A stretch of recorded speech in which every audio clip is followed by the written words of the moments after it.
Happy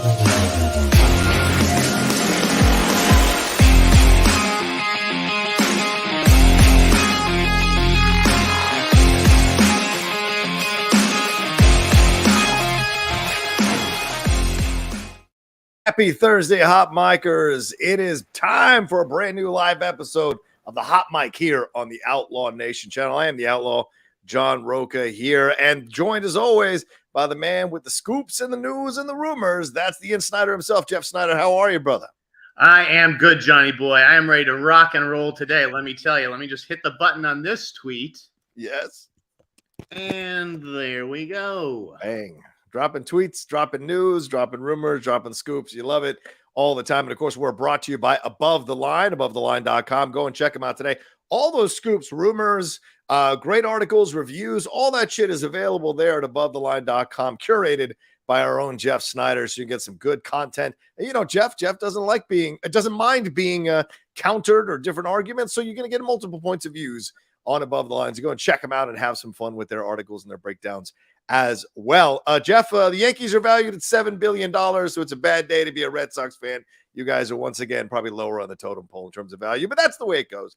Anyway, let's jump into things. And I say this because you're in Boston hanging out with your family. Hope you're doing well.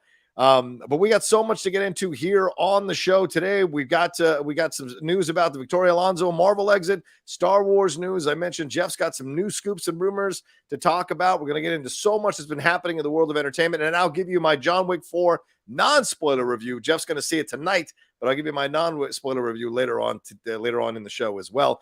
But Jeff, let's get into and a big reminder, Streamlabs are open, so send in your Streamlabs and your Super Chats. You see the address there in the graphic. It's in the description of the video. I'm going to pin in the chat right now. Send in your questions, thoughts, and comments now. It's going to be a tight hour and 10 minutes pushing it of show today. So jump into it now if you need your questions answered by us. All right, Jeff, where shall we go first, my man? Let's do Victoria Alonso. All right, let's talk about it. Victoria Alonso, of course, a few days ago, Jeff, you were one of the people breaking this news. She unceremoniously left Marvel Studios. There was we didn't know if she left or she was fired. We didn't know what was going on. Certainly the history she's been with Marvel Studios since its inception, in essence, since 2006, rode the wave of the Marvel success. And we've had some few bumps and some stumbles in Phase 4 and including into Phase 5 with the start of Phase 5 with Ant-Man, the Wasp, Quantumania. And now the news that just came out over the last day or so is that she was fired. She was let go, and that the VFX stuff had a lot to do with the situations here, although some of it was countered by the Ringer's writer there saying that she didn't hear that from other VFX artists. But I think it was Michael Lee, Chris Lee, who wrote that article for Vulture, said, no, I had a number of people step out and say stuff. So, Jeff, what do you hear? What do you know? What's really going on here?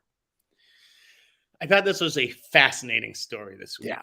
And this was broken not by me, but by Boris, I believe. Yeah, Boris Kitt. Yep. The Hollywood Reporter. Just a great scoop. Congrats, Boris. Because what I am told is that even on Monday, people at Marvel had no idea that she had been let go on Friday. Wow. I'm trying to get my notes straight on this one. Jeez. Okay, so the first thing that my sources wanted to say was that this has absolutely nothing to do with her being outspoken against Bob Chapek. Okay. Or being outspoken for LGBTQ rights. And so my source said, don't push that conspiracy theory, Johnny boy. Hey, listen, you put it in your article, so, don't come at me. I mean, listen, when she did that, by the way, and I said, "Oh, Chapek's gone." Remember, I said, yeah. that. Oh yeah, we said that. Victoria Alonso is one of the most powerful people in entertainment. And I think it's great that she is putting her stand, advancing not an agenda, but just getting LGBTQ characters in the MCU. I mean, that's great. I think that we need that inclusion. If she's driving those efforts, then that's fantastic. I put it in the article because it's true that because not necessarily entirely because of her. Yeah. But Disney has lost its special tax status in Florida. That is a lot of money. Yeah. That has come as a result of that. And sometimes that's the price that we need to pay, right? That's the price of freedom. Yeah. but like we can't be naive about that. So I put that in there, you know, along with a whole bunch of other potential reasons. Sure. What I'd heard was that the big three at Marvel had been clashing for a little bit. Oh wow.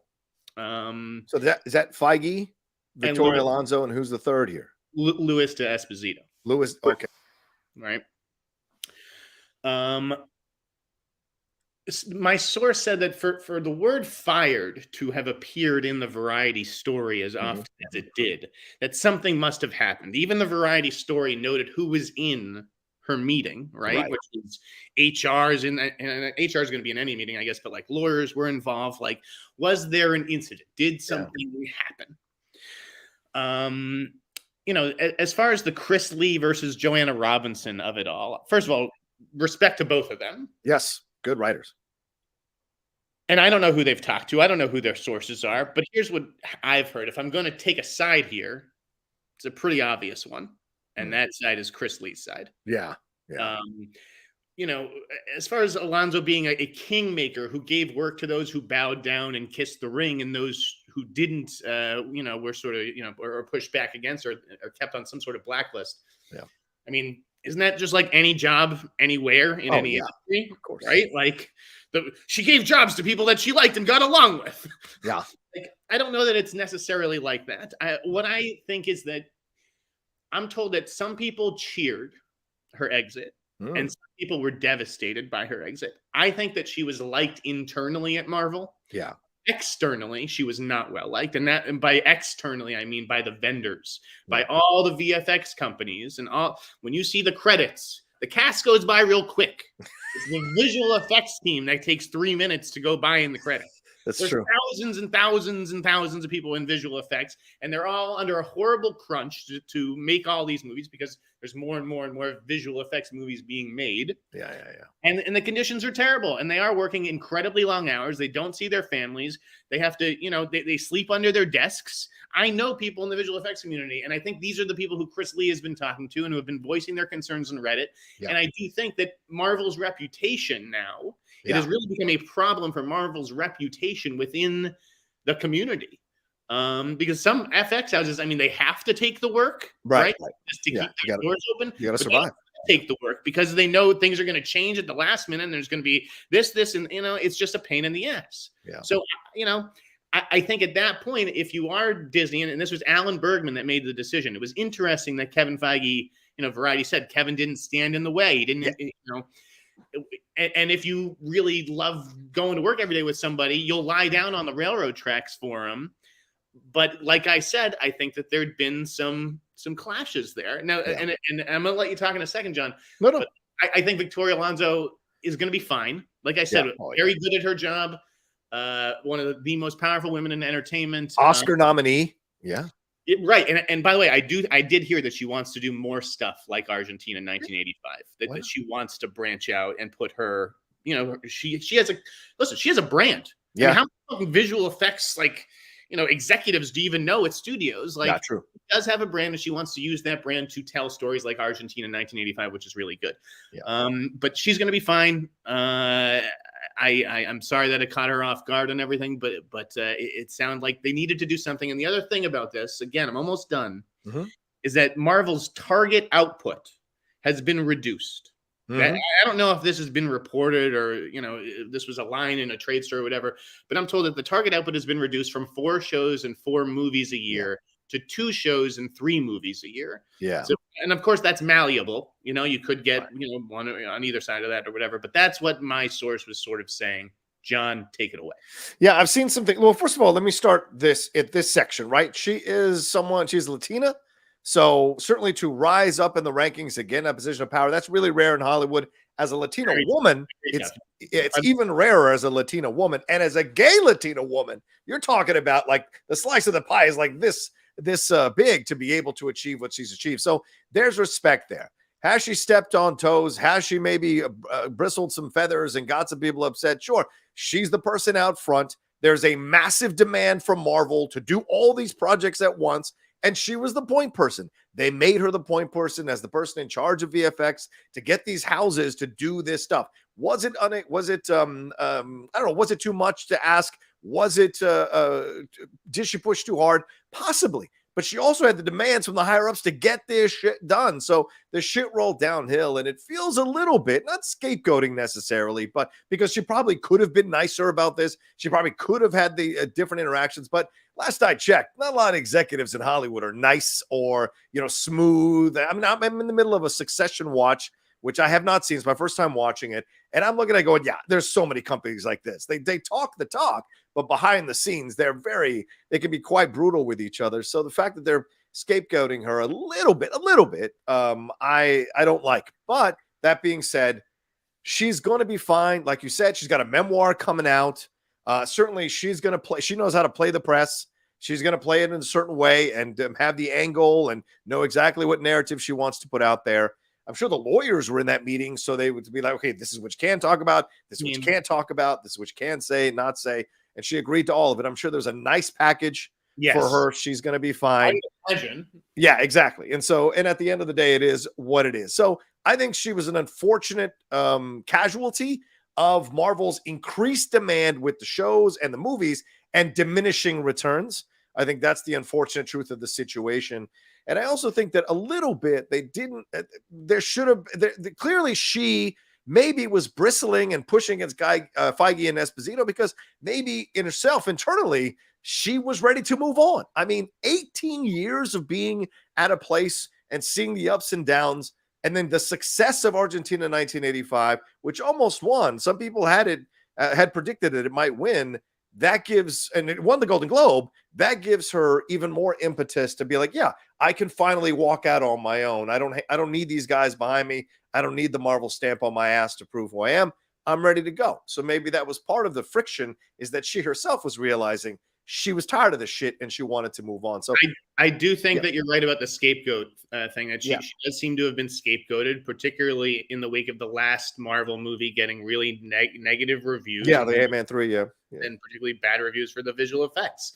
I think this may have just been the perfect time, and it's not like Kevin was going to take the fall. So, no. And also I don't think she was ever being like groomed to take over. Right. I think if Kevin does leave one day, it's going to be Nate Moore who takes over. Or, maybe it's Lewis. I don't know. Right. It was interesting though about the whole like Alan Bergman of it all, that it was his decision, because like I'd said I think in a previous podcast that was the job that I'd heard that Kevin wanted, the job that all of Marvel Studios reports to. Right. Do you think Iger had anything to do with this? Do you think Iger gave the okay? Do you think Iger was like, yeah? I think he was aware and signed off on it, but I don't think, I think it's Alan's decision, and Alan made the decision for whatever reason. But how do you look at it before we move on from this? How do you look at it overall, Jeff? I mean, this is a Marvel brand that right now is taking some hits. Well, not right now, really. Through Phase 4 into the first film of Phase 5 is taking some hard punches. Most of the stuff they're going to release, Jeff, has already been shot and has already been edited, is already ready to go. They're just pushing the release dates. Do you anticipate that there'll be reshoots, that they're going to relook at all of this stuff, reassess all this stuff, maybe change some narratives here? What do you think is going to happen? I mean, again, geez. Yes, I think that Iger, is, making some cuts like they are, like we're about to talk to it with Lucasfilm and everything. Yeah. Listen, I don't know what's ultimately going to happen. I think Kevin has to focus on getting Fantastic Four and X-Men and the next iteration of heroes and characters off the ground. But there's some exciting stuff coming. Like I said, I've heard really good things about Guardians 3. Yeah. I mean, the Marvel fortunes just ebb and flow with each movie. So this is a totally different conversation that we're having in a few months when Guardians opens huge. Yeah, true. And her name is going to be on that because she is still executive producer of Guardians. So, whatever that's going to bring to her for sure. All right, let's move on to some Star Wars news, and then we're going to hit some of these super chats and Streamlabs. Plus, ladies and gentlemen, we got 420 you watching us right now live. Thank you so much for joining us at this time on a Thursday. Please remember to subscribe to the channel down below. If you're watching later, subscribe now to the channel down below. Hit that bell button. Leave a comment if you're watching later. and send in your Streamlabs and Super Chats. And later on, after the show is done, if you're watching after we've already recorded it, you can hit that thanks button and send some support in as well down there on the screen. So, all right, Jeff, let's move on to Star Wars. Big news. Go ahead, please. Take it away. You can't move on to Star Wars yet. I have other Marvel stuff. Oh, more Marvel stuff. Let's keep going. Fine. Love it. Sorry. That was just the Alonso stuff. That was just the appetizer. All right. One thing that I'd heard was that the Marvels is very anime inspired. Yeah. And that Nia DaCosta is actually doing a very good job keeping it together as best she can. But I've still heard that she's not on the studio's list for the Avengers movies. Oh, wow. Okay. But the bigger thing, I don't know, we'll see if this gets confirmed after this. But this is the rumor on the street that Deadpool 3 is Deadpool sort of taking on the TVA. Wow. Holy shit. And so as a result, with Deadpool 3, I hear Owen Wilson's Agent Mobius and Tara Strong's Miss Minutes will be in Deadpool 3. The characters themselves. Wow. Wow. Really? But no Loki? Don't know if Loki's in Deadpool 3, but I've heard that Owen Wilson and Tara Strong are going to be in Deadpool 3. And if you think about it, Owen Wilson and Sean Levy go back a ways, right? They did the Night of the Museum movies together. That's right. Good point. It wouldn't shock me if Sean Levy got his old pal Owen Wilson in this movie as Agent Mobius. Wow. And of course, Tara Strong is a legendary voiceover actress, having done Harley Quinn for numerous Batman iterations. But I mean, this idea of being with the TV, I mean, you've already got Logan and Wolverine in here. So is that the way they kind of weave Logan and Wolverine into this? Is that he's jumping into timelines? I mean, of course, we've had multiverses, but is this jumping into timelines to bring him into this situation and take on the TVA? Listen, I didn't even watch Loki. I watched like an episode or two of it. I didn't even miss minutes. I don't know what we're talking about, dude. All right, fine. Well, I'm excited about it, and we'll see if Kang even shows up in Deadpool 3. That could be really interesting as well, especially if they're going after the TVA. So, all right, what other Marvel news you got? Now we can move on to Star Wars. So why don't you set up the stuff while I tweet this out? Yes. All right. Yeah. So here we go. Star Wars. We heard that Damon Lindelof was writing the film here for Star Wars, the new film for Star Wars with Justin Britt Gibson. They walked away, and on the heels of the comments that he issued or said to Screen Rant in that interview on Sunday, talking about how difficult it is to write for these big franchises, and that maybe he might, you can write something, submit it. And realize you may not be the right chef for this. You just want to sit at the table and eat. Well, not even 2 days later, they released the news last night. It was yesterday. Stephen Knight was announced as the person who's going to come in and take Damon Lindelof's place to write this new film here. And of course, we're getting all this news right before Star Wars Celebration. So I don't know what they're going to announce at Celebration here. Now that I do. Oh, you do? Oh, great. So you see this happening. And so, yeah, Stephen Knight, who has done Peaky Blinders, who's done a number of hardcore films, but also some kind of family pleasing films as well. Going to be an interesting guy to step in. Not a young chicken, not a spring chicken either, Jeff. This is an older writer, older creator, British guy coming into work now for Star Wars to write this new movie. What can you say about it, and what else is going on in Star Wars? All right. So obviously I broke this story earlier. Yes. Sorry. Week, yes. Right. Jeez, Johnny. I apologize. Everybody go to abovetheline.com, our sponsor. Yes. Thank our sponsor. Okay. So this came out of the Victoria Alonso stuff. Right? Wow. Hitting up sources to be like, what's up with Victoria Alonso? What's up with Victoria Alonso? And they go, and someone said, well, why do you know why nobody's reporting the Damon thing? Yeah. And at first I'm thinking, Matt Damon has a thing? What's up with Matt Damon? I'm from Boston. You say there's Matt Damon, there's Johnny Damon. Damon. And there's Damon Lindelof, I guess. Because why is nobody reporting the Damon thing? I'm like, what the fucking Damon thing? So, they filled me in. Yeah. And then I went to another source, and that source confirmed what I'd heard. And I'd emailed Lucas the film, but hadn't heard back. It was late, obviously on the East Coast at least. And then it was just like, listen, this is like, if someone, I got to rock and roll, man. I got to go. So So I posted, and I knew that they had a new writer at that point. Yeah. That was the thing. Everyone was like, "Oh no, this is another project that's falling apart. It's crumbling." Blah blah blah blah. That's not entirely the case. All I said is that they turned in a draft in mid-February, and a couple days later, it was they had parted ways. Yeah. So I've heard different sorts of things here. Okay. The first thing that I'd heard, and for this is from a very good source, is that the draft wasn't good. Okay. All right. I mean, if it's good, they find a way to work things out, sort of massage things out. Yeah. Right. So at first I'd heard that the draft wasn't good. Then I'd heard, but like the person who said that is maybe incentivized to say that. But I also trust them. But anyways, I'd heard that Lindelof and Justin Britt Gibson didn't actually know that Charmin Obaid-Chinoy was being hired, right? Is that's what you'd heard, right? Yeah. I rarely get scoops. Every once in a while I get them. Like I call the Kevin Durant thing to the Phoenix Suns days before anybody else, because sometimes I get them from sources and from people I trust and have known. So yesterday, a source of mine texted me and said, from what I understand, Kathleen Kennedy chose Charmin Obaid-Chinoy to direct the film without consulting Damon Lindelof and Justin Britt Gibson. Now, normally you'd be like, well, that's her right. She runs the studio. Right. But Damon Lindelof is not some staff writer you picked off some show to come and write for Star Wars. He is a well-known creator, developer with a track record of success.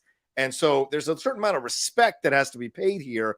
And it seems like, according to my source, that Kathleen Kennedy didn't give a shit about that and installed who she wanted, and that there was friction between the writers and the director, and that eventually that's what led to them walking off the project. So I had heard that there was some friction potentially as well. Yes. Although, another source was just like, oh, Damon's just like the nicest guy. Like, how do you have friction with him? Someone also said, the same sort of knowledgeable source. The first thing they said was, it seems like they had Stephen Knight ready to go, and that and the fact that he was announced so soon after, although again, this was done in mid-February that they turned in their draft, so Lucasfilm has had 6 weeks to come up with a replacement. Who knows when Stephen Knight was hired or how long he's already been working on it. But my source was like, it says to me that it didn't really matter what was in that draft. Yeah, it only wouldn't matter what was in the draft if, in fact, there was some friction. Like no matter what you turn in here, we're going to be moving on to a new writer. Good point. Sorry. It's, they said that it sounds like, Kathy does have a track record of making decisions in a vacuum. Yeah. That when Charmin was first hired, to this source, it seemed like a very random choice for such an important movie. They said, okay, she's done documentaries and episodes of Miss Marvel. Like, she didn't just walk in off the street, but I'll put it this way, and this is, no slight to her. I'm a journalist myself, but when you Google her name, the first, it says, Google says she is a Pakistani Canadian journalist. There's nothing wrong with being a Pakistani Canadian journalist. It's just not the Google search that you want when you say, who's directing the next Star Wars movie? Right. A journalist. That's not what you want. Now, she has no control over the way Wikipedia, comes up with her name and all that. But it's telling, right? Yeah. And this is a big movie, not just for Star Wars, but for Kathleen Kennedy herself. Yeah. So I'm told that Kathleen Kennedy's whole job depends on having a movie in theaters on Christmas Day 2025. Whoa! If there's no movie on Christmas Day 2025, there's no job. What? I am told that 3 movies will be announced at Star Wars Celebration. Holy shit. Yep. I'm going to tweet that right now. God damn it. Does that mean I got to go? Ugh. I'm hearing something else. Let me just get this tweet out. I'm going to drop it. All right. Yeah. Well, this is interesting. While he's doing that tweet out, let me say something about this. Charmin Obaid-Chinoy, a lot of her films and her documentaries are very focused on female-first stuff, on women who've overcome obstacles, things of that nature, women who are fighting back against an establishment. So did they feel that having a female director leading this thing, wanting to have more of a female point of view, is that a hint of who is going to be leading this new Star Wars film, what it might be focusing on. And you bring in someone like Stephen Knight.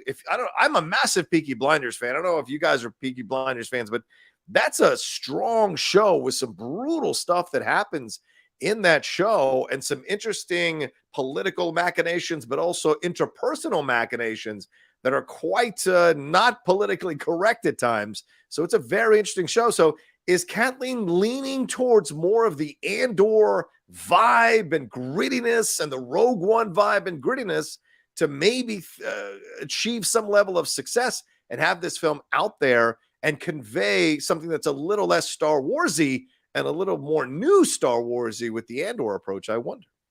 I think you're absolutely right. I think that's what Stephen Knight sort of signifies to me, is like a little bit of grit. And I do think Andor is the best sort of, not that I watch it, but I've heard it's the best thing that they've had in a while. And yeah, it helped Batman chasing that gritty aesthetic, right? Right, the Batman, yeah, agreed. So all right, let me just see here. So I like Bishop Brown saying Kennedy will announce, here's the 3 movies we won't end up making. Right. I mean, it really is a startling sort of list of people that she's gone through that haven't necessarily stuck. But again, you can't. It's like Belichick. Like, you just can't be precious with these things. If it's not working, move on. Exactly. And, although Damon's statement, he was like, if it can't be great, like, it shouldn't exist. Yeah. I don't know if he felt like Lucasfilm wouldn't let him make the great Star Wars movie that he wanted, or I'm not sure. But here's the other concerning thing, not concerning, but because it didn't surprise me whatsoever when I heard it. Yeah. This is the other thing that I've heard, and this is also from a good source. Okay. I'm told that Ravenwood Indiana Jones series that Lucasfilm is dead. Wow. And I'm told that Disney's told Lucasfilm, you're only making Star Wars stuff from now on. What? Wait, what? They canceled Willow. I mean, yes, after 1 season. You're right. They have Indiana Jones 5 coming out, but you tell me, does that feel like one of the biggest movies of the summer when people are talking about Oppenheimer and Barbie and Fast X? Does that feel like one of the biggest movies of the summer? It's a good question. I don't know, to be honest with you. I don't know. And that's the question I have when I look at it, because a lot of people are thinking that this thing is going to crash and burn when it gets to the box office. Other people think it might shock the world and be fantastic. I really don't know, but it doesn't have that big event feel that we've seen other Indiana Jones films have. I think people are still burnt by the last one. And I also think he's 80 years old. People are like, I can only suspend my disbelief so long to see this. So the Abner Ravenwood thing is really interesting because it could have been a way to kind of reopen it. We've seen Disney do that with National Treasure, go back and have the young kids and do a whole new series. Could have been an interesting way back into this situation or this franchise. But if that's not happening, it seems like they want to fix the Star Wars thing. They think this is where they're going to make their money. Let's strip away all this other shit we're doing and focus on this and see if we can fix this, and then we'll move on from there. Do you anticipate that that's what's going on? I think that Star Wars definitely needs to get back on track and theatrically too. I mean, listen, these series are great. They keep the franchise alive between movies, but like, this is a fucking theatrical franchise. It is one of the fucking cornerstones of fucking movie going. Yeah. Where are the fucking movies? I mean, and I'm not even a fan. I don't even care. I could care less if I never see another Star Wars thing for the rest of my life. Yeah. From a business perspective, this is insane. This is insane. Yeah. But you also have to make it special. It can't be like Transformers, where it's just like, well, we can just throw out any hunk of shit. Sorry, Johnny, I know. Easy, guy. We just throw out these horrible, horrible Transformers movies, and it doesn't matter what's in them. People just want to, if they're coming, they want to see the robots hit each other. Yeah. You can't. $4.5 billion later. You can't just do that with Star Wars. No. And so you do need to have the right takes and put the time into it. And so it's like, as much as I want to give them, as much as I want to give them credit for not rushing. Yeah. Clearly, this franchise has been mismanaged. I mean, clearly. Yeah, I mean, when you look at Kathleen's money, though, like, those movies made money. We may not like them overall quality-wise, but those movies made money. Rogue One made $1 billion. These TV shows have been good. So there are defenses for Kathleen Kennedy's approach. But I also think you're talking about is, and I'm guessing because I don't know, I didn't poll a majority of the Star Wars fans, but my feeling is that a majority of the Star Wars fans think the TV shows are nice and they're great and they're a good way to keep me still interested. You know, I like training camp. I love the preseason games, but it ain't the same as the real fucking thing. And to me, the movies are like the NFL season. The movies are what people come to see, what they want to pay their money, where they want to be transported, where they want to recapture the magic and nostalgia of being a kid and sitting in the theater and watching them, whether it's the original trilogy or the sequel trilogy or the prequel trilogy, rather. There's magic here, and they want Star Wars to recapture that. And the fact that they haven't, then it does feel like it's been mismanaged a bit. Yeah. Now, before we take an ad break and start taking questions, there's another story, the story that I just broke, which ties into Star Wars. Okay. And I just broke the Exorcist story. Yes. That Linda Blair will be back as Regan McNeil in the new Exorcist movie. Wow. Now, here's the thing. I'm told that before Halloween Kills came out, yes, David Gordon Green was trying to get a Star Wars movie off the ground. Whew. I'm told that David Gordon Green, and this is speculative. I've heard that he regrets signing on to do an Exorcist trilogy. So, especially after doing a Halloween trilogy, to do 6 franchise horror movies in a row for a guy who is, by the way, David Gordon Green, you know, like who's hopped around from Snow Angels and George Washington, like, Pineapple Express, right? You can't pin him down with a genre. Right. He's a very talented filmmaker, I think. Don't know that he's loved getting caught up in this horror cycle for the last decade. So would it shock me if David Gordon Green didn't direct the number 2 and number 3 in the Exorcist movie sequels? It wouldn't shock me. I do, and I've heard that the script for number 2 has already been turned in because they've ramped production on 1, and I think the script has been turned in for 2. But I would be personally surprised if David did 2 and 3. Although I'm saying I don't think that his Star Wars movie is happening. Like that seemed like a non-starter, particularly given how poorly those Halloween sequels seem to go over, and and just other stuff. Yeah, Kathleen doesn't like to select you unless you're on the upswing. When you start to go on the downswing, see Colin Trevorrow, see Josh Trank. She's not a big fan of picking you on the downside of things to direct a Star Wars movie. So no surprise there. Wow. The Linda Blair stuff is just as far as that is concerned, really quickly. You know, don't get. I don't want to make people think like she's the star of the movie or anything. She's only on set for a few days. But I'm told that she is in it. You know, Blumhouse.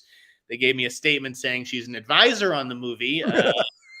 You know, but that statement, while not confirming that she's in it, also didn't deny that she's in it. So, read between the lines here, folks. I think you can confidently. I'm confident that Linda Blair will be in the Exorcist movie when that hits in October. I love it. I can't wait to see it. That's a great thing to see her back for sure. Those Exorcist movies. I think a franchise that gets a little overlooked because that first Exorcist movie is good. I think Exorcist and Oscar nominations. Yeah, and all right. Exorcist 2, I thought was okay to watch. Exorcist 3 is really interesting. And then the Stellan Skarsgård interpretation was really interesting. So low key, a little more interesting than people think. I mean, Sam Neill was Damien in Exorcist 3. People forget he was the son of the devil in Exorcist 3. So it's good. It's not as bad as people think. So I've heard it's more than a cameo, though. Aisha. Anyways, want to take an ad break and then we can do some questions? Yeah, let's do the ad break now. And we've got 677 you all watching right now, almost 700. Please, for the love of God, subscribe to the channel down below. Hit that bell button and look at all these scoops that Jeff is dropping for you. Send in Streamlabs. Done, folks. We aren't done. Yeah, we're not done. We're running out of time. So send in your Streamlabs and Super Chats for support, for God's sakes. If you love the show every week, coming to you live here on the Outlaw Nation, send in your love, send in your support. We'll be right back right after this. I'm going to come up with a video there to put when we're doing this kinds of things, like Jeff Scoops and Rumors or something. We'll see. We'll figure it out. Anyway, let's hit some of these Streamlabs and Super Chats. And I go all the way back. We've had a lively chat here today, so I got to hit some of these real quick. All right. Peter says, Jeff, what's the status on Rainbow Six with Michael B. Jordan? That was $2 down the toilet, Peter.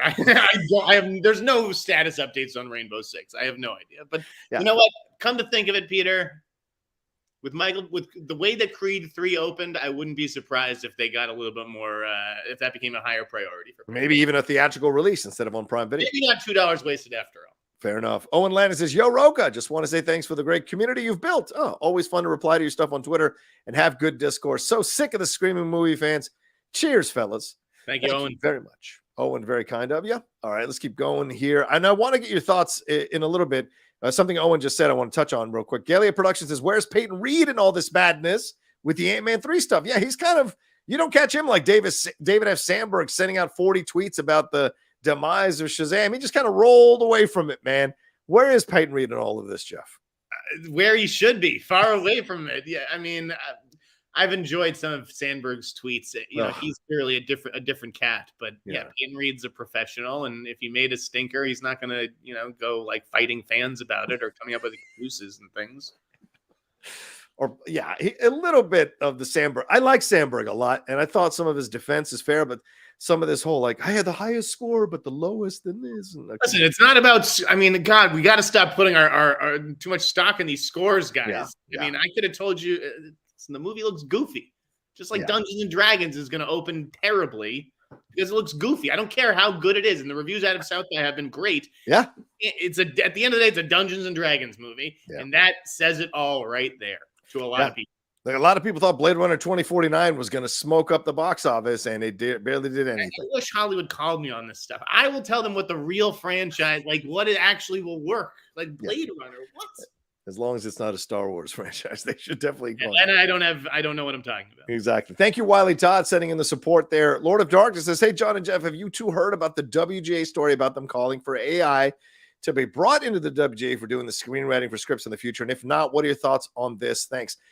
Real quick, yes, they walked that back a day or two later and said they're not going to allow them to have AI write the scripts.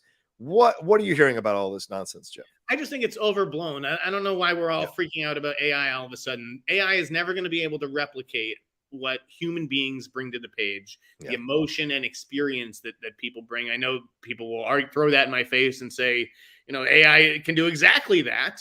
But I really don't think that writers need to freak out about being replaced by robots. Yeah.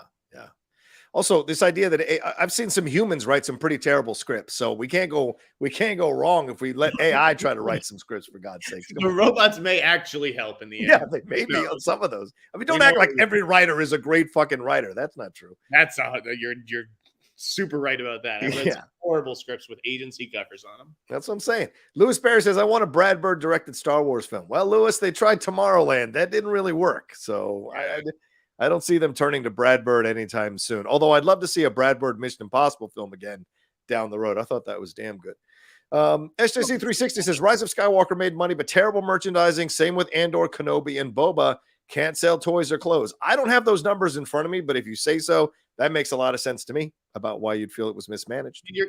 I see what he's saying there, where it's like you can go dark and gritty, and maybe that benefits creatively, but dark and gritty doesn't sell toys. Yeah, that's true. No one's getting an Andor plushie toy. No one's getting that. Or a Bix torture set.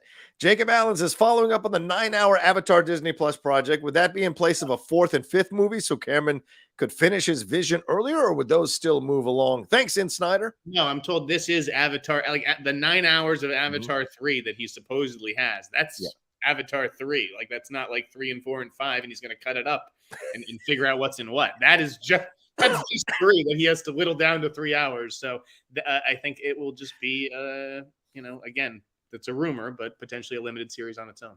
Fascinating stuff. Jay West says, any status on the new RoboCop movie? On a new RoboCop movie? No, but you know what? You got to do something different with RoboCop. What do you think about a female RoboCop? I'm down. Fuck yeah. Let's make it happen. That makes all the sense in the world. More and more. That's the 1980s. We didn't have as many women in the police force. Now, absolutely, we have a lot of women in the police force. Could be a very interesting approach, depending on who you cast in this. I'd be down with it. Might even revitalize the franchise. Would you want to cast someone like super like serious and badass, or like could you see them casting like maybe someone who's kind of funny? Funny but can be badass. Yeah. That would be good. I mean, you look at Atomic Blonde, I thought Charlize did a nice job of walking the line with that character. Did the overall film work 100%? No, but I thought she did a nice job with that character. So, yeah, if you find someone that can kick ass and make the jokes like a female Arnie type person, fuck yeah, let's put that together. With the tone, I think maybe they should play with the tone of that a little. I don't know. Yeah. Anyways, no, I haven't heard anything about RoboCop. Yeah. All right. 4 Streamlabs. Thanks to Fillmore Pockets for the support. Thank you, Fillmore. Micah says, hey guys, thoughts on Apple being in talks with major studios to release several of its upcoming titles in theaters, including Killers of the Flower Moon and Argyle. What studio do you think will get those films? WB, Sony? I think Paramount already has Killers of the Flower Moon. Okay. Do you think we'll get a studio release? Do you think it'll be on theaters? Yes. Okay. Yes. Okay. Killers of the Moon for sure. Argyle, I don't know what the fucking deal is with Argyle, man. Yeah. It's a haircut. Wayne Edwards says, is The Mandalorian a kid's show now? The writing has been shaky all season, and the latest episode was almost terrible. Is there any anxiety behind the scenes at Lucasfilm with the 25% drop in ratings? I mean, Jeff was hitting on that stuff earlier on on Star Wars and talking about how maybe Disney wants to kind of throw away everything else and really focus on getting Star Wars right. So the drop in ratings, the fact that all the turmoil around the movies, and even the Andor response, which wasn't overwhelmingly positive initially from the Star Wars fans, I'm sure all of that now starts to be a concern. And even Bad Batch, no one's watching Bad Batch, really. So it's a concern here where Star Wars is really in a state of transition or flux. So what do you think about this, Jeff? Do you think the 25% drop in ratings, is that just part of the overall feeling that people are kind of apathetic about Star Wars? Yeah, I'd say so. I mean, The Mandalorian, I didn't even realize season 3, is it season 3? Mm-hmm. Season 3 had started. I mean, it felt like such a big deal back in the day, and people would be up at 5 a.m. waiting for the drop and everything. And now it's just kind of like another TV show. Yeah. Another thing. Oh, yeah, that started. I'll catch up to that when it's all the episodes are there. I'll binge it. A lot of YouTubers are upset about that. They built followers off of that. Alan Smithy says, hey, guys, have you seen the trailer for Beef, an A24 TV series on Netflix? Ali Wong and Stephen Yoon look great. Have you guys had any memorable road rage incidents? I could totally see both of you melting down in LA traffic. I think it looks great. I can also see both of us melting down in LA traffic. I have definitely been that guy. My dad's super paranoid. He's like, don't even honk your horn. Everybody in California has a gun to my father. Everybody's carrying a gun. And he's from Boston. Give me a fucking break. Everybody's got a bat in Boston. Come on. Right. Exactly. In Boston, they'll break your legs, but in LA, they'll fucking kill you. So, no, I've never had a physical altercation. I have watched 3 or 4 episodes of Beef, though. Oh, yeah. I don't know if it's under embargo or not, but that first episode's good. I would say this, just watch the first 5 or 10 minutes of Beef. And if you like it, okay. But I think it's going to be your cup of tea. What's it on? Netflix. Oh, okay. Great. That's cool. All right. Yeah. I got to catch up to Swarm. Then I'll swing over to Beef for sure. I have had many road rage incidents inside my car. I have never gotten into a confrontation with somebody. When I was in my 20s, I did. When I was we were kind of messing around. This old guy got upset, kind of veered us off the road, then got out of his car with a knife at him and his wife. And I just sat on the hood of my car and completely diffused the situation by just saying, what are you going to do with that? Don't do that. You don't want to get into a trouble here. And I was fresh out of the military, or fresh out of the training in the military. So I just was like, please don't do this. Let's not go down this road. That's about the closest I've ever been. His wife eventually coaxed him back in the car and they took off. And look, he was right. As a young man, I was full of piss and vinegar fucking around with another friend of mine and caused some troubles on the road. He was right. But at the time, I just didn't want to get into a situation where I had to kill an old man. And I surely didn't want that on my record. So that's my only road rage incident that I've ever had and ever want to have. He was honorably discharged. Eventually, yeah. Doug Developer says, with Brendan Fraser's Oscar win, is there even a smidge of a chance that studios will reconsider releasing Batgirl? Absolutely love to see Fraser as a villain. Yeah, nope. Jeff, can it be any worse than how people are destroying Shazam Fury of the Gods? They thought that was releasable, but Batgirl wasn't releasable? Well, you tell me. I mean, Shazam, people like Shazam. Not money-wise, they don't. Audiences. I know. I don't think that David Zaslav at this point can walk back Shazam. No. Or not Shazam, Batgirl. That movie's probably been incinerated at this point. Yeah. I think Brendan Fraser's already begun taking meetings on other. Oh, yeah. He can demand more money now.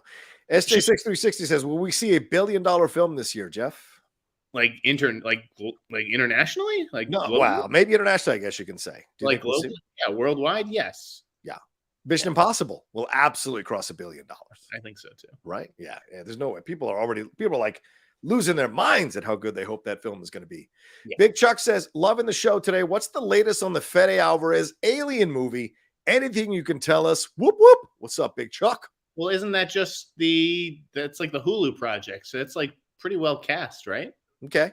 Is it happening though? Is it going forward? Is it going to happen, or is it going to be? Yeah. Isn't it like that's the Kaylee Spaney one, and it like has a full cast? I feel like it's shooting.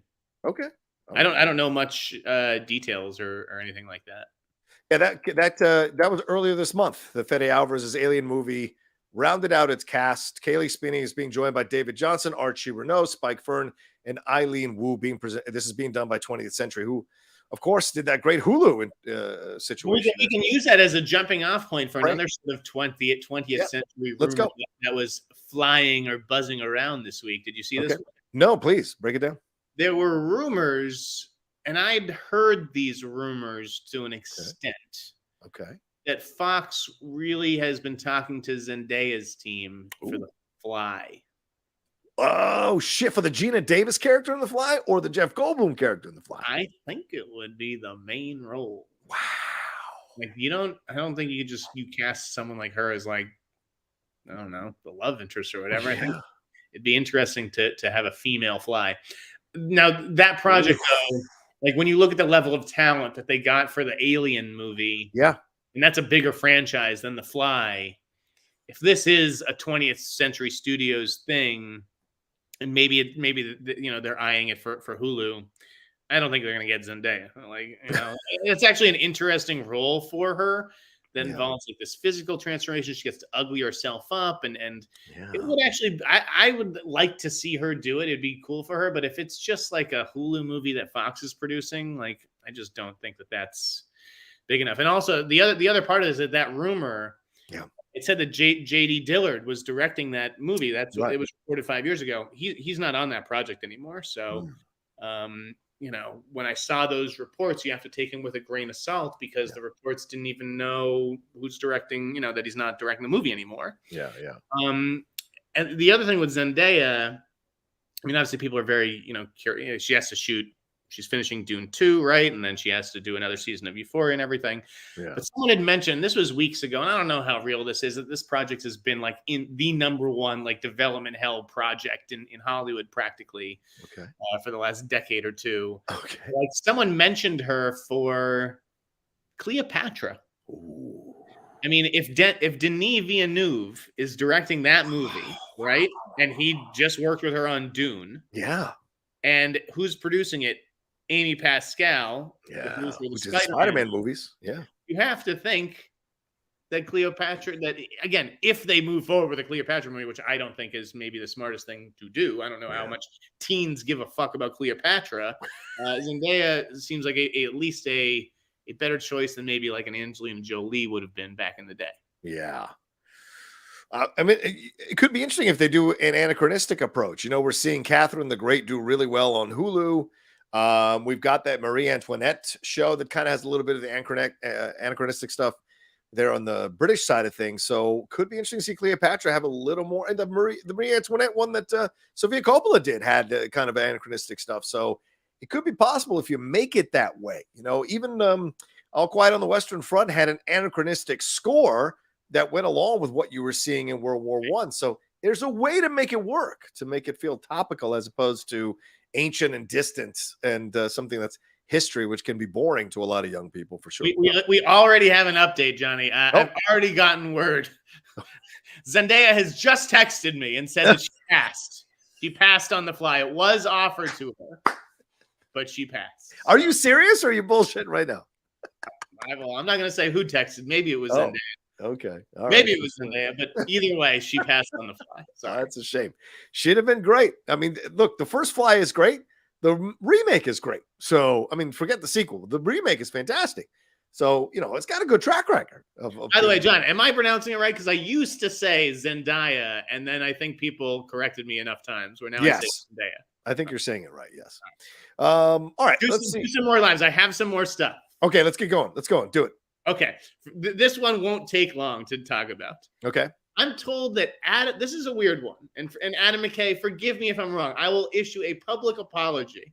Yeah. I mean, it's probably going to land somewhere, but I've heard that Adam McKay has been shopping a screenplay. Yeah. Like a big piece of talent attached, and everyone's passing. Yeah.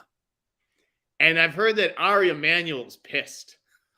I've heard that it really caught Ari Emanuel at WME off guard. Wow. That the town just does not seem very receptive to this Adam McKay project. I don't know what it is. I don't know who the talent is.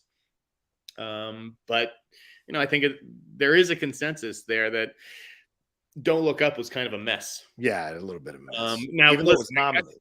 Yeah, a guy like Adam McKay, he could make a mess like a David O. Russell can and be just fine. Like, you know, they'll be okay in the long run.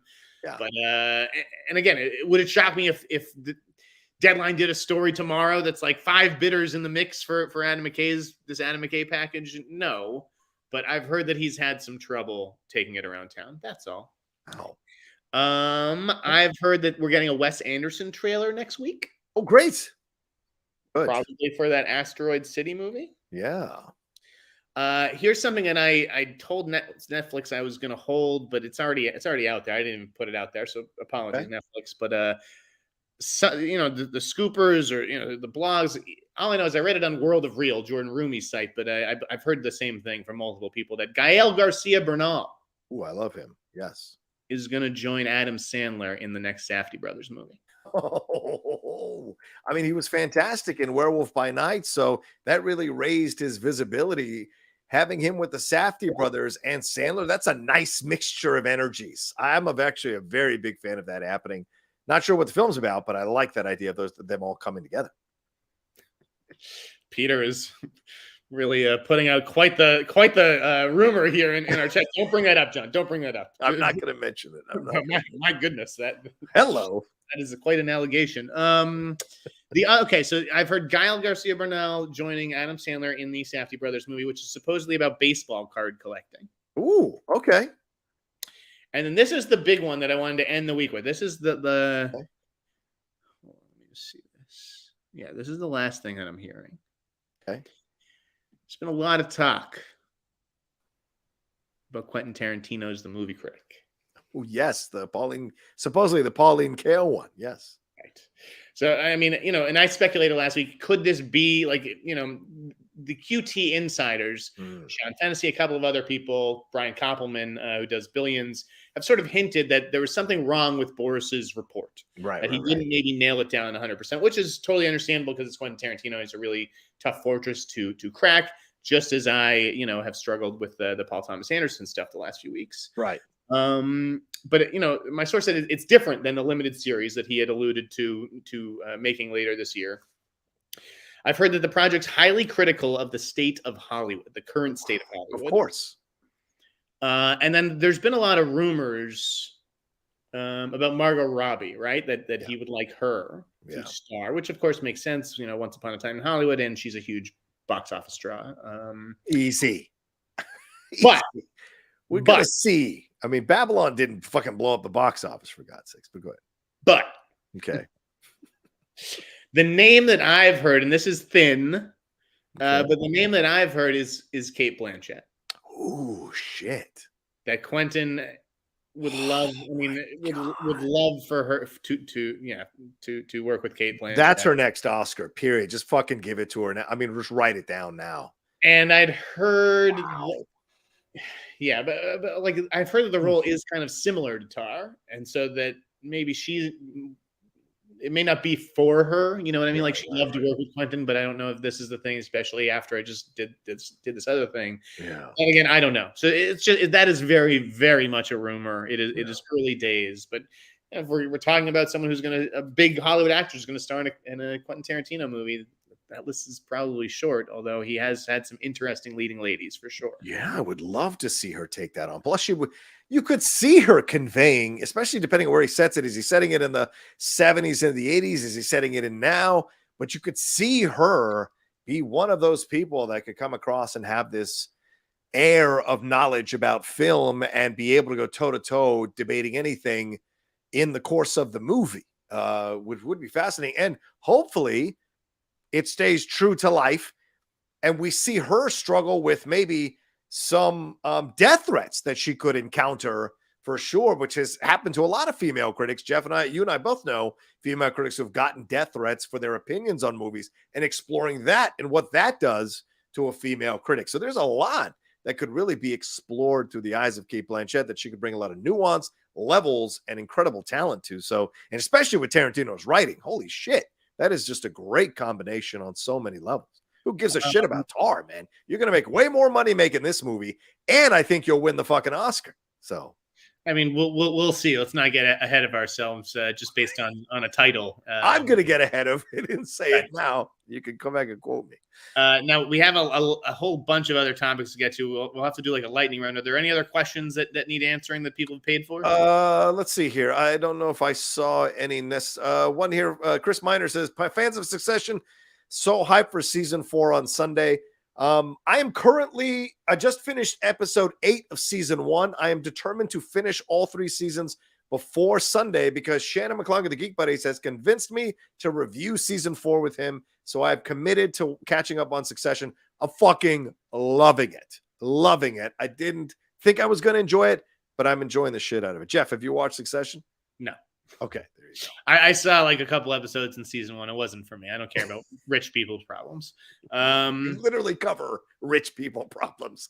Shadow Realm BG says, is Marvel's Secret Invasion going to be good? Any news on that? I think it is. Okay. I've actually heard some cool stuff about that. I think it is going to be cool.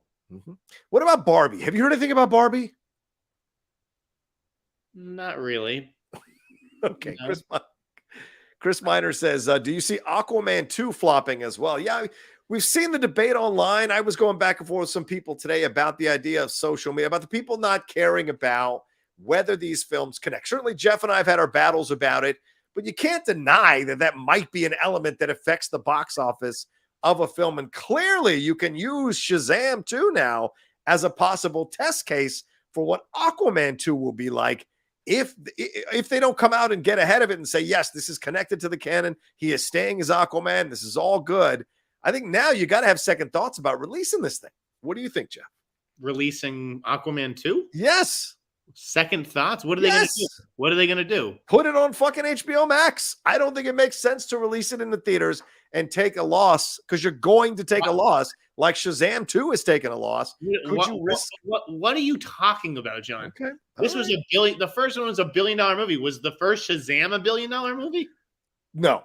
But it was a $750 million movie. That's what it made. And this one ain't going to break. It made $750 million? Really? The first one did. Yes. I have to look that up. I don't believe you. You don't look it up. Look it up. I'm telling you, it was like 770 even. I might be lowballing it. John, it made $367 million. That's domestically. As much. That's domestically. No, worldwide, John. That's how I knew I was right, because $750 million for Shazam was a ridiculous figure to throw out. Stop. Okay. Fine. Go ahead. Lightning round. We're going rounds. All right, go ahead. Go. Earlier today, this is a good scoop, folks. Go ahead. People were like, "Oh, this wasn't Marvel. This is a page 1 variety story back in the good old days." Right. Cameron Crowe directing I don't want to use the B word. It's a movie about Joni Mitchell. It's a non-traditional biopic. Okay. They've been working on it in secret for 2 years. I'm not like some Joni Mitchell super fan or anything. Right. I obviously know that she is considered one of the great singer-songwriters of all time. Right. I love Cameron. He's been on a bit of a cold streak. Yes. I didn't even see Aloha. Forgive me. Oh, why would anybody forgive you? Nobody wanted to see that movie. Yeah. But like Jerry Maguire, I mean, like there were people who they didn't know Cameron Crowe. I was talking, to somebody yesterday. I didn't even know like who Cameron Crowe was. I go, you complete And they said, me. I said, show me the money. You had me at hello. Like, these are lines of dialogue that you don't even have to have seen Jerry Maguire to know, because he's an incredible writer. Fast Times at Ridgemont High, Almost Famous is a masterpiece. So I hope that he gets his mojo back and gets back on track. And hopefully it is this Joni Mitchell project, which is obviously very personal for him. Yeah. I love the idea. I love Joni Mitchell. I mean, certainly one of the most iconic singer-songwriters ever. Certainly a number of her albums. I mean, Blue is like one of those legendary albums, along with Tapestry from Carole King, that are just these like fucking seminal female singer-songwriter albums that everybody has to listen to and go through. And certainly she's kind of, I mean, there's so many great music. So there's a lot to explore here. Plus, she was around at very interesting times when music was changing and the world was changing, and she was commenting on it, writing songs about it. So there's a lot of famous people that can go in and out of this story as well. And certainly him being connected with Rolling Stone, as we saw in Almost Famous and in his real life, the idea of covering musicians is something that he's very well aware of. So doing a biopic of one just seems like a natural thing for Cameron Crowe to do. No one makes a music movie like Cameron Crowe. And so I don't know if this will be one actress playing Joni throughout her life or multiple actresses, that kind of thing. I don't know how he's planning to do it. But I'm looking forward to it, if only to see Cameron Crowe, back out on that horse. Please. He's a special writer. Do not cast Taylor Swift, for the love of God. All right, go ahead. Yeah. Trey Parker, we broke that news that he is going to direct that movie that was announced early last year, right? It was announced. Trey Parker and Matt Stone were going to produce a movie with Kendrick Lamar. It had a kind of inflammatory premise. Yes. You guys can read the story for it, but I'd heard that Trey Parker was actually going to direct it himself. Wow. Are you a Trey Parker guy? Yeah, I like South Park. Absolutely. Yeah. By the way, I've never seen Book of Mormon, but I do like the South Park stuff. I like Book of Mormon as someone who, maybe that's not aimed at. By the way, are you a Vanilla Sky guy? Yeah, I like Vanilla Sky. I actually thought that was damn good, and people need to reappreciate that movie. So many people trying to tell me to reappreciate Spider-Man 3. Go back and rewatch Vanilla Sky. That's a damn good movie. I agree. Cameron Crowe doesn't get his props for that. Eddie Redmayne's doing a Day of the Jackal series on Peacock. Will you watch it? I will watch it because I like Day of the Jackal, the original. So I'm very curious to see what Eddie does with this, because I haven't been that impressed with Eddie's content since the Oscar. So I'd like to see something where I'm really kind of dialed in, because I really did not like him in the Fantastic Beasts movie. So let's go back to the beginning. Let me see a gritty, interesting spy type thriller with Eddie Redmayne. I'm down. Let's see it. Kyle Mooney announced a new movie today with Rachel Zegler in it. David Lowery announced a new A24 movie with who is it? Michaela Cole and is it Anne Hathaway as well? Yeah. That and like music from Charlie XCX. So like that sounded interesting. Do you think Rachel Zegler is like Teflon right now? I mean, West Side Story underperformed. Shazam is underperforming. Where are we looking for the success of Rachel Zegler? She's a talented fucking actress, but is this a oh God, who's the guy in John from Mars? Is this that kind of situation? Taylor Kitsch? Is this a Taylor Kitsch situation?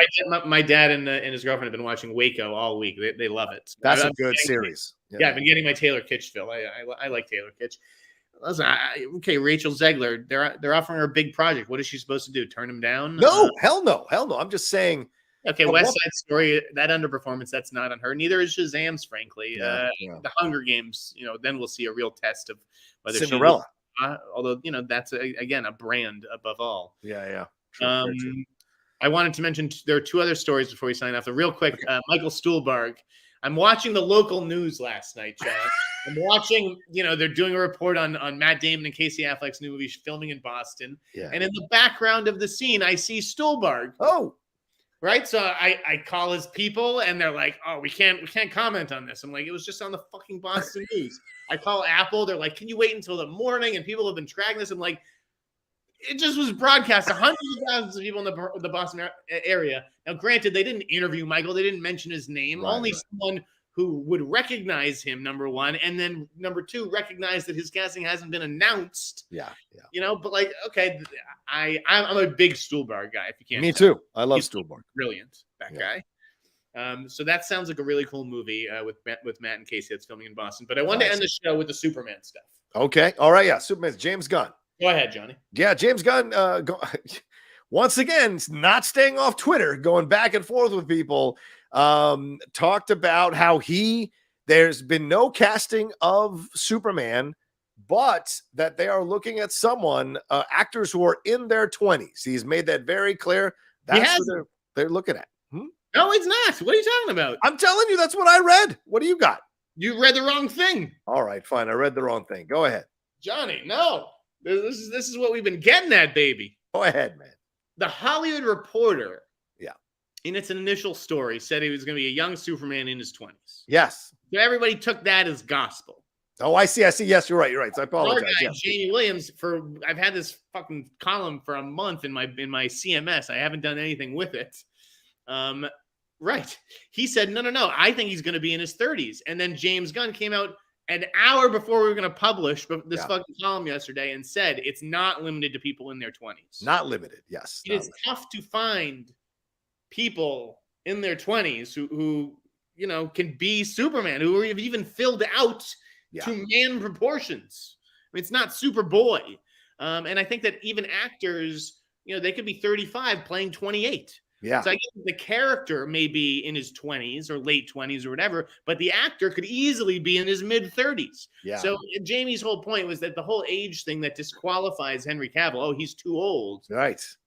I don't think listen, he could have found the fountain of youth and it wouldn't have mattered. He wasn't going to be James Gunn Superman. He wants to find his own Superman, even if that Superman is the same fucking age as Henry Cavill. Yeah, we're starting to see some listen, I love James Gunn. I love his wife, who's a really good actress, Jennifer Holland, but you got to call a spade a spade. And it seems like some of the things that James Gunn said PR-wise initially when he was making all these decisions have not borne fruit. I mean, Ben Affleck came out and said, I am not directing a film for DC under the James Gunn universe, maybe later, but not for James Gunn. Not that he's a great guy, wish him the best. And James Gunn said, we're talking to him about directing a movie. And it's like, no, this is all bullshit. And then, oh, no, we want to go with a younger person. Henry Cavill did it. We want to go to the beginning, and he's a young reporter at the Daily Bugle. Well, it doesn't mean he's in his 20s. So now you're like, well, what's the fucking truth here? So there's a lot of shifting things being said that I think in the end, you're right. James Gunn simply just wanted to choose his own Superman, like a new GM wants to choose his own coach or his own quarterback, or a team owner wants to choose his own quarterback. That's essentially what James Gunn has done, and he should have just come out and said that. I want to lay the foundation. I want to pick my Superman. I think people would have understood that. This kind of back your door way of doing it is causing friction, man. So it's a semantics game. I'm just saying there's a difference between the character's age and the actor's age. Yeah, that's true. That's actually 100% true for sure. Yeah, I mean, Max von Sydow looked 75 years old since he was 30 years old. So yeah. Lewis Barry says we have WB have 9 months in the money. Reshoot Mara scenes in Aquaman 2 with Deborah Ann Woll and it will hit $1 billion. They're not going to do that. That's ridiculous. JMB says, when or can we expect the Rocha versus Sneider over on Settle the Score? We've done that already. Please make it happen. Thanks. And you guys are always watch the last one, everybody. I beg you. Yeah, watch the last one because that's probably the last time I'm doing it. Derek Johnson says, always enjoy the show. Came in late. We'll have to catch up later. Always love hearing the scoops and the news from you both. Thank you, Derek. Very kind of you, brother man. Dan the Man says, the boys are back on my day off. Yes. Muscles and fire. Absolutely. Lord of Darkness says, hey, Rocha, just seeing that there's an open letter from the Inevitable Foundation, which helps get disabled screenwriters into full commercial and creative projects, demanding that my community get given more work. Absolutely. Absolutely. Amen, brother. 100% agree with you, my man. Thank you for putting that out there, and I'm glad we're pumping out. So people, any of you who is watching who qualifies for that, go and submit. Don't talk yourself out of it. Do it. Dan the Man says, I want all our agents to find out where the Eddie Murphy and Will Smith movie is. MCU reboot after Secret Wars, and where can I audition for Jon Stewart? Yeah, okay. Eddie, do you know anything about an Eddie and Will Smith movie, man? I don't know what he's talking about. Okay, all right. Well, Will Smith has been more vocal on social media, so I'm looking forward to seeing Will Smith come back into the mix here for this stuff. I'm glad we're finally fucking moving on from this nonsense. One last thing, A.O. Scott retiring became a big deal. He did it a month ago, but his words coming up on the screen again, talking about the fandoms and everything like this. Quick, your thoughts, Jeff? Was he legitimate to feel the way he's feeling, or do you think this was an old guy just going out with one last shot? No, I think it's totally legitimate feeling. It's the same way I felt posting the Cameron Crowe thing today, saying this is a big deal. And people saying, well, it's not Marvel. How could it be a big deal? It's not Star Wars. It's not going to be a big deal. You guys don't know what a fucking big deal is anymore, okay? I got to recalibrate you and retrain you to know what is a big deal. There you go. That's his mission in life.